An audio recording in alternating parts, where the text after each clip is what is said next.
ఇప్పుడు నేను దీపం పెట్టానే, ఇదే అఖండ దీపం. అదిగో అక్కడ గొల్ల మండపం తర్వాత కనపడుతుందే, అదే మహాద్వారం. అది దాటితే ధ్వజస్తంభం, వెండి వాకిలి.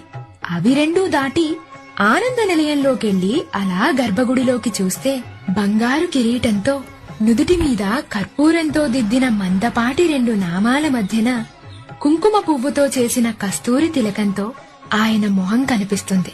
అంతే, అక్కడే ఆయనకు కంప్లీట్ గా సరెండర్ అయిపోతావు. చెవులకు మకర కుండలు, కుడి చేతిలో సుదర్శన చక్రం, ఎడమ చేతిలో శంఖం.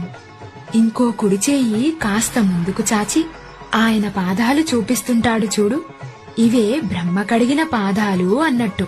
ఇంకో ఎడమ చెయ్యి నేనున్నాను నీకంటూ అభయమిస్తుంటుంది.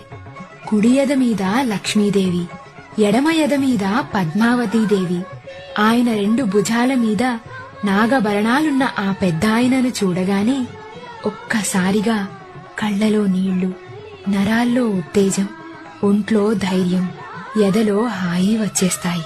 అలా దర్శనమయ్యాక బయటకొచ్చి కాసేపు మూసేసిన వైకుంఠ ద్వారాన్ని చూస్తూ ఆయన్ని తలుస్తూ కూర్చుంటే ఆ అనుభూతే వేరు.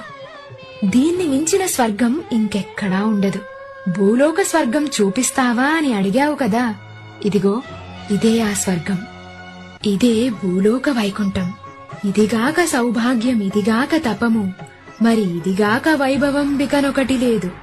ఒక్కసారి గోవిందా గోవిందా అని పిలిచి చూడు, నీ వైపు చూస్తాడు.